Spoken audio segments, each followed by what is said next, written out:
estableció aquí en la tierra. La familia, por cuanto se une el hombre y la mujer y procrean hijos, y se establece una sociedad. La sociedad que escoge un gobierno y dice que el gobierno está establecido por Dios. Y la iglesia. Esas tres instituciones siempre necesitan el rescate de Dios. Y la realidad es que cuando esas tres instituciones que Dios estableció aquí en la tierra se hacen independientes de Dios, comienza a haber un caos. Comienza a haber un caos en los gobiernos, en la familia. Comienza a haber un caos aún en la iglesia. Si la iglesia se independiza de Dios, automáticamente comienza a estar en un peligro. Comienza a estar en una necesidad de rescate. Y hace 15 años atrás yo vivía con esa necesidad de ser rescatado. Lo que pasa es que no lo sabía. Yo me acuerdo que cuando yo crecí, mis padres, aquí estaba escuchando al pastor de que fue criado en colegios cristianos. Mis padres no conocían a Dios, pero mis padres siempre trataban de que yo y mis hermanos tuviésemos una educación en la palabra. Y a pesar de que ellos no le servían a Dios, sabían de que ese conocimiento podía producir un bien en mi vida y en la vida de mis hermanos. Yo me acuerdo que yo también estuve en colegios bautistas, colegios episcopales, colegios adventistas. Yo estuve en todos los colegios cristianos, en colegios militares. Y yo me acuerdo que cuando yo vivía en esa niñez, yo tenía una conciencia inocente. Y a la edad de los 12 años comencé a escoger el mundo de la calle. A la edad de los 12 años comencé a pasarme. El primer error que yo tuve fue que comencé a estar con personas que controlaban residenciales. Comencé a escoger malas amistades. Yo necesitaba ser rescatado de esas malas amistades. Y la palabra que me habían predicado en los colegios, pues me podía dar el conocimiento para hacerme entender de que yo necesitaba ser rescatado de esas malas amistades. Pero como Dios le da el libre albedrío al hombre, pues comencé a estar con esas malas amistades. Y a la edad de los 12 años comencé a conocer lo que es el mundo del narcotráfico. Comencé a entender cómo se opera un punto de droga, cómo se controla un caserío. A la edad de los 12 años comencé a saber cómo se brega con un arma, cómo se dispara. Y a los 14 años yo comienzo a estar en el mundo del narcotráfico. Comienzo a operar un punto y comienzo a sentir la necesidad de que yo tengo que ser rescatado porque había una sentencia de muerte sobre mi vida. Y yo me acuerdo que a la edad de los 14 años, así como heredé un punto de droga, así también heredé problemas, guerra. Y había una sentencia de muerte sobre mí. Y yo reconocía que en todo momento yo necesitaba de que algo me librara. Comencé a sentir la necesidad de tener que estar armado, pensando que de esa manera yo podía ser rescatado de la muerte. Yo me acuerdo que me tuve que ir a vivir en casa de mis padres a la edad de los 15 años. A la edad de los 16 años matan a mi hermano Polanqui porque pues yo tenía tantos problemas que se desquitaron con él. Y yo me acuerdo que cuando matan a mi hermano, yo le digo a Dios, ¿por qué a él y no a mí? Porque el que estaba haciendo las cosas mal, mi hermano estudiaba en la universidad, mi hermano estudiaba criminología, mi hermano era el mejor hijo de la casa, el que trabajaba con mi papá en el Licoestoal. Y la realidad es que yo me sentía avergonzado delante de mis padres, me sentía culpable. También tenía que ser rescatado de esa culpabilidad. Tenía que ser rescatado de aquellos que me buscaban para quitarme la vida. Y yo me acuerdo que tenía que ser rescatado de esa inocencia que yo había perdido por causa del pecado. Tenía que ser rescatado de esa conciencia que todos los días me acusaba. Eso quiere decir que a pesar de que yo estaba poniendo la mirada en los bienes de este mundo, tratando de obtener todo lo que yo quería, me daba de cuenta de que yo necesitaba ser rescatado de la vida miserable en la cual yo estaba viviendo. Yo me acuerdo que iban a predicar en los caseríos y me hablaban acerca del evangelio y hablaban acerca de Jesús, pero yo tenía que ser rescatado de una soltera porque yo iba a los cultos a escuchar la palabra de Dios en los caseríos y yo no podía entender el mensaje del evangelio. Me acuerdo que Dios, tratando de rescatar esa generación que estaba allí conmigo en los caseríos, los llamaba por su nombre. Y yo me paraba al frente para que me dijeran si me iban a matar, para que de alguna manera pues yo ser un poco más arisco de lo que era. Y yo me acuerdo que a mí no me llamaban, pero los amigos míos que se iban por detrás de los edificios y se trataban de esconder de la presencia de Dios, a eso Dios los llamaba por su nombre. Y lo que esa generación no sabía es que Dios lo único que estaba haciendo es tratando de rescatar sus vidas de la muerte y del pecado que tenían dominio sobre ellos. Yo me acuerdo que los llamaban y ellos no querían aceptar a Jesucristo. ¿Saben que muchos de ellos, la mayoría de ellos terminaron muertos? Dios tratando de darle una nueva oportunidad. Y yo me acuerdo que un amigo mío que se llamaba Budín, el otro se llamaba Manuel, fue un predicador que no conocía a nadie en el caserío y comenzó a llamar: Emanuel, Emanuel, te quedan pocos días de vida. Y Emanuel quiso una oración, pero no lo aceptó a Jesucristo como Señor y Salvador. A la semana se fue a hacer un asalto, y cuando se fue a hacer ese asalto murió en el acto porque habían 2 policías dentro del restaurante.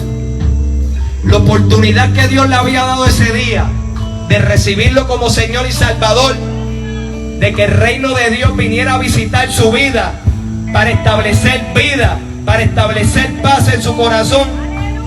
¿Sabe qué? Él lo había rechazado en ese momento. Dios venía a su rescate y él no se daba cuenta que era la última oportunidad que Dios le iba a dar. Dice la palabra que murió en el acto porque pues cuando él anunció el asalto, los guardias comenzaron a dispararle. Aquel que lo acompañaba tuvo la oportunidad de arrepentirse. A ese Dios no lo había llamado. Y en la ambulancia comenzó a clamar a Dios. Porque todo hombre que está al borde del abismo, aún los ateos, cuando saben que van a punto de morir, tienen que clamar a Dios, sabiendo de que hay uno que está dispuesto a libertar al hombre, sabiendo de que hay uno que está dispuesto a rescatar la vida de los hijos de los hombres. Eso quiere decir que aún los ateos, aquellos que no reconocen a Dios, cuando está al borde del abismo, cuando la muerte los visita, cuando las situaciones adversas en su vida, ellos claman a Dios porque saben que hay uno que los puede rescatar. Todo el mundo sabe de que hay uno que los puede rescatar. Hay uno sobre los hijos de los hombres que puede rescatar aquello que el hombre no puede rescatar. Y yo me acuerdo que comenzaron a multiplicarse mis problemas. Los mismos amigos míos que me habían enseñado el mundo del narcotráfico comenzaron a tratar de quitarme la vida. Tenía problemas con sus enemigos, tenía problemas con los que eran mis amigos, tenía problemas con todo el mundo. Pagaban más de $100,000 por mi vida porque pues yo representaba una amenaza también para ellos. Y yo me acuerdo que cuando murió mi hermano yo perdí el valor hacia la vida. Me sentía culpable. ¿Cuántos aquí han experimentado el sentimiento de culpabilidad? Ese sentimiento de culpabilidad que te deja inmovilizado, que te hace sentir que tu vida no tiene ningún valor, que piensa que las circunstancias no van a cambiar por cuanto solamente puedes recordar el pecado. Pues yo me acuerdo que yo me sentía así. Y me acuerdo que había perdido el valor hacia mi propia vida, hacia la vida de las demás personas, porque comencé a sentir una necesidad de una sed de venganza para vengar la muerte de mi hermano. Eso fue lo que hizo que yo me convirtiera en el joven que todo Puerto Rico conoce.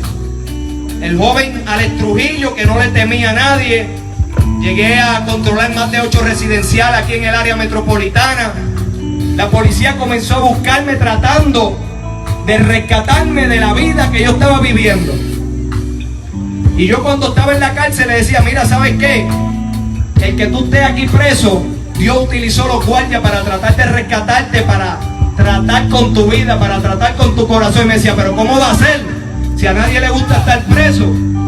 Pero la realidad es que sí. La policía muchas veces Dios lo utiliza como un brazo para rescatar la vida de la juventud en Puerto Rico que se está perdiendo. Porque Dios sabe que si siguen esos caminos van a terminar muertos, van a terminar con sentencia más larga.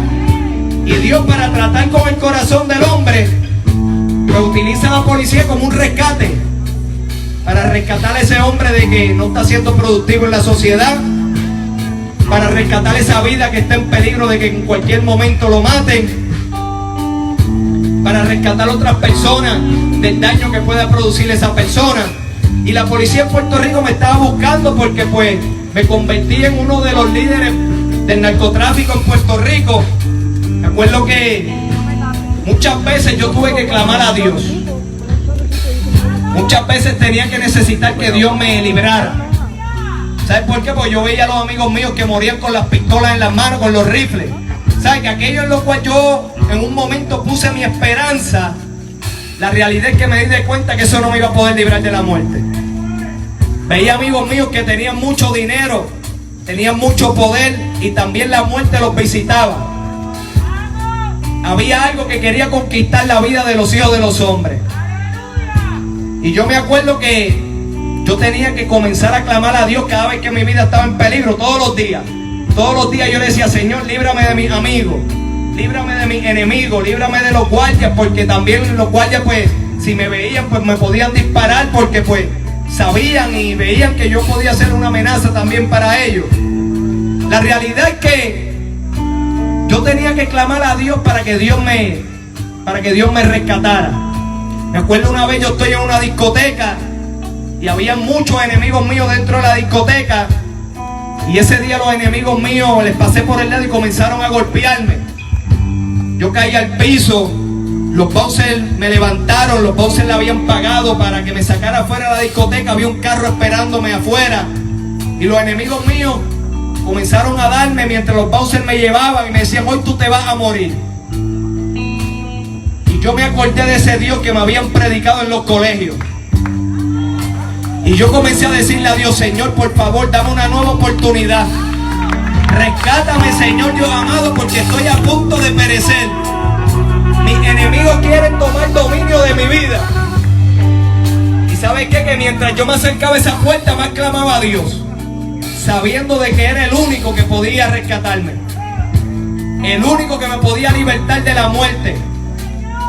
Yo me acuerdo que cuando abrieron la puerta de la discoteca, comenzaron a escucharse disparos.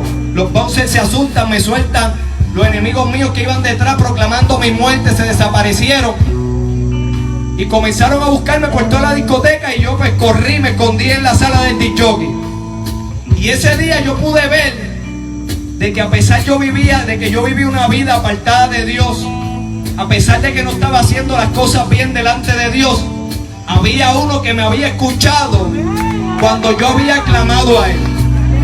Dice la palabra que el brazo de Jehová no se ha cortado para salvar, ni su oído para oír. Ese es el Dios de misericordia que nosotros le servimos. Aquel que sabe del peligro inminente que está sobre nuestras vidas.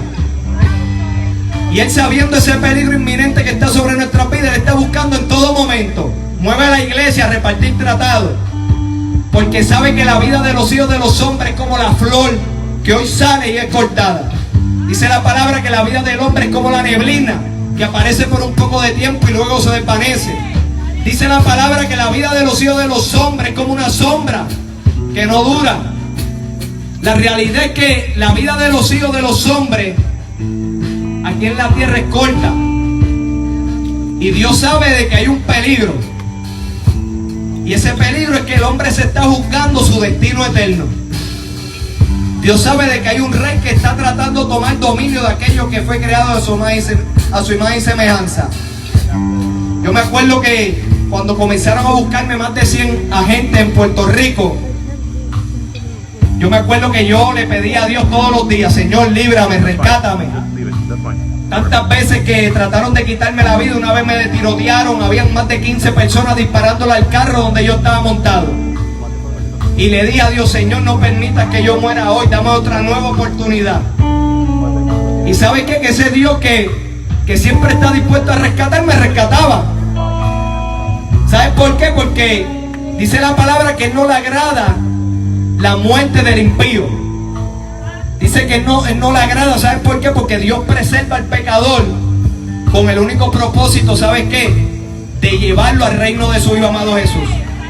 Él preserva al pecador porque hay un reino que viene a dar vida.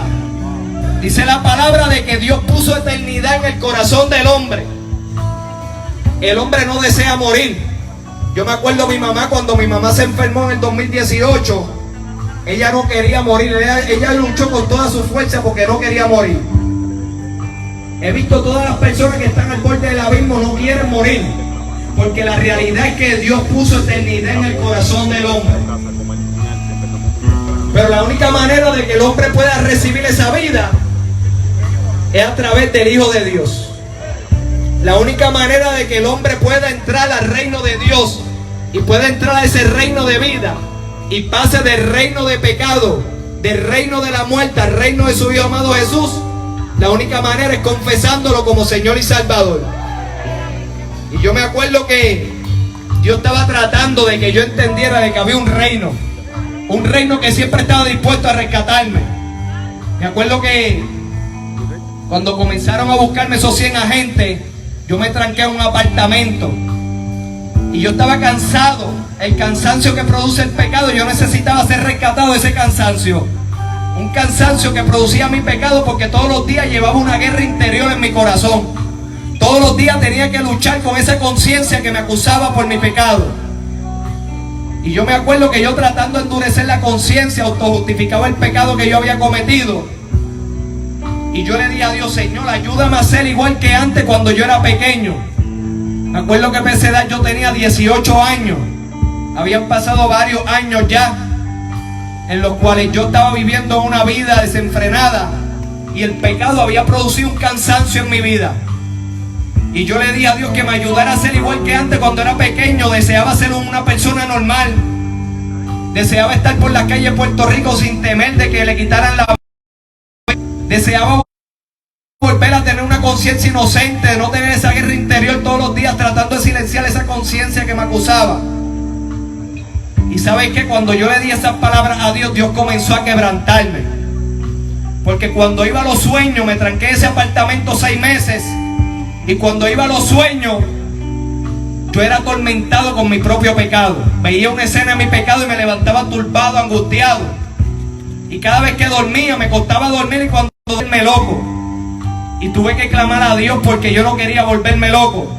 Porque yo no quería vivir en ese tormento. Porque yo no quería sentir la angustia que sentía cada vez que yo cerraba mis ojos. Y comencé a escuchar música cristiana. Comencé a leer la Biblia para tener un poco de paz en mi vida, y la Biblia producía ese poco de paz.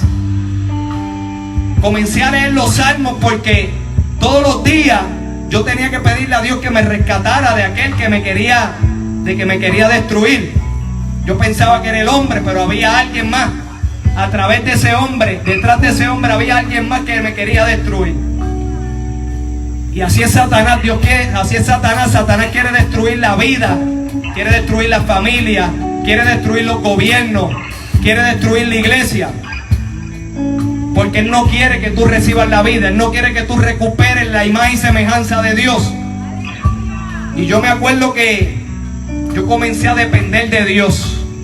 Y esa dependencia producía un fruto de paz en mi vida, producía un bienestar en mi vida.